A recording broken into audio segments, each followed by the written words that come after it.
कि कुंभ में केवल मैं उसका जिक्र उस पर मुझे लगता है कि ये बहुत पीड़ादायक होता है, क्योंकि जब हम जाते हैं वहां पर देखते हैं कि लोगों को एक धर्म नगरी, एक उसको किस तरीके से पर्यटन नगरी बना दिया जाता है। देखिए, अगर आपको याद हो महाराज जी, तो चर्चा इसको लेकर बहुत हुई थी कि रील्स नहीं बननी चाहिए। उत्तर प्रदेश के मुख्यमंत्री योगी आदित्यनाथ ने भी इसको लेकर कुछ रूल, इनफैक्ट संत समाज ने भी इसको लेकर रूल रेगुलेशन बनाए, लेकिन उसको फॉलो नहीं किया जाता है। मैं उस पर भी आऊंगी, क्योंकि आप के अखाड़ों में भी आपने जेन जी जेन अल्फा की बात की, वो होंगे किस तरीके से वो हमारा मार्गदर्शन कर सकते आगे आऊंगी। लेकिन विशाल महाराज जी, आपके पास आते हुए, आपके लिए सिंहस्थ कुंभ क्या है, संतों के लिए कितना इंपॉर्टेंट है ये कुंभ? जी बिल्कुल, जैसा कि पूज्य स्वामी जी ने बताएं कि ये संतों का समागम है, बुद्धि विवेक का समागम है, सनातन धर्म के जानने का समागम है। पहले भी आचार्य हमारे सत्यनारायण बाबा जी ने एक बात कही थी कि पहले जानो, और गोस्वामी तुलसीदास जी ने भी इस बात को कहा है कि जानो। क्यों जानो? कि जाने बिन होई प्रतीति, बिनु प्रतीति होई नहीं प्रीति, प्रीति बिना नहीं भक्ति दृढ़ाई, जिम खगेश जल की चिकनाई। हम धर्म की बात करते हैं, हम सनातन धर्म की बात करते हैं, हम भक्ति की बात करते हैं, हम प्रेम की बात करते हैं, और प्रेम की स्थापना तभी होगी जब आपस में विचारों का मंथन होगा, और मंथन से एक सुंदर सा अमृत निकलेगा, और अमृत का ओरा जब चारों तरफ फैलेगा तो जैन जी, बालक, वृद्ध और नौजवान सभी के मन में एक शांति प्रस्फुटित होगी, और शांति की स्थापना का ही प्रतीक एक कुंभ है। और ऐसी स्थिति में प्रत्येक व्यक्ति को, जैसा कि पूज्य स्वामी जी ने बताए हैं, कि मंथन की आवश्यकता है। और हमारे देश में इस धर्म नगरी को, हमारे इस कुंभ नगरी को कहीं ना कहीं पर्यटन के रूप में विकसित किया जा रहा है। पर्यटन जरूर हो सकता है, एक माध्यम हो सकता है, लेकिन साध्य नहीं हो सकता है, साधन हो सकता है।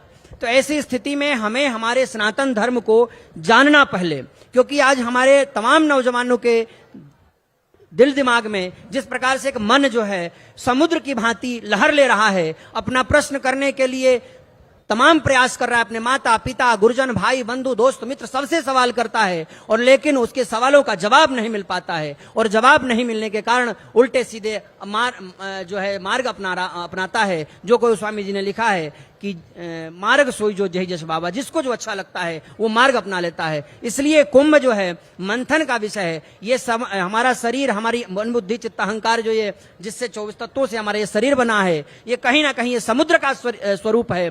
जब इसको मंथन होगा तो इसी में सारा अमृत भी भरा हुआ है, विष भी भरा हुआ है।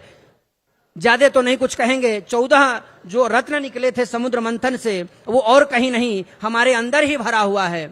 वो जिस प्रकार से कहा भी गया है महाराज जी कि धनुष धेनु धर्वंतरी ऐरावत शशिबाज, श्री रंभा विश्वारुणी अमीय शंख गजराज, ये 14 रत्न ये कहीं और नहीं, इसी अंदर है, इस अंतरात्मा में ही निवास करता है। परंतु इसको मंथन की आवश्यकता है, और जब तक इसका मंथन नहीं होगा तब तक ये अमृत बाहर नहीं निकलेगा। इसी मंथन का एक जीता जागता स्वरूप 12 वर्ष में जब आता है, वो है कुंभ महापर्व, सिंहस्थ महापर्व। सिंहस्थ इसलिए कहते हैं क्योंकि ये ज्योतिषीय गणना के अनुसार 12 वर्ष में आता है। मेष राशि गते सूर्य, सिंह राशौ बृहस्पतौ, उज्जैन्याम भवेत कुंभ।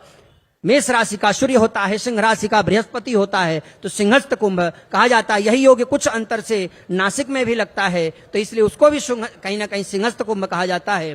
तो इस प्रकार से ये 2 कुंभों में ये विचारों का मंथन है, हमारे आध्यात्मिक विचारों का भी मंथन है। इस प्रकार से हम लोग कई इसके अर्थ हैं, केवल एक ही नहीं कि अमृत कलश बूंद जो है गिरा था धरती पे और उसको पाने के लिए होड़ लगी है, जाओ और डुबकी लगा देने से हमारा सारा पाप नष्ट हो जाएगा। हमारे सनातन धर्मावलंबी संतों ने उसको एक माध्यम बनाया, एक अंग उसका हो सकता है, परंतु सांगोपांग नहीं हो सकता है। सांगोपांग के लिए हमें भजन भी करना है, कीर्तन भी करना है, प्रेम भी स्थापित करना है, और 14 रत्न इस आत्म मन बुद्धि चित्त अहंकार के द्वारा रचित इस शरीर में से इसको प्रकट भी करना है, और आपस में प्रेम स्थापित करना है। क्योंकि है प्रेम जगत में सार, और कोई सार नहीं। जिसने प्रेम किया मोहन से, वही है उसका यार, और कोई यार नहीं।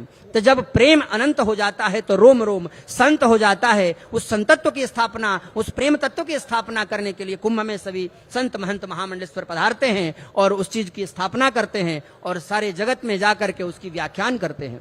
यही है कुंभ।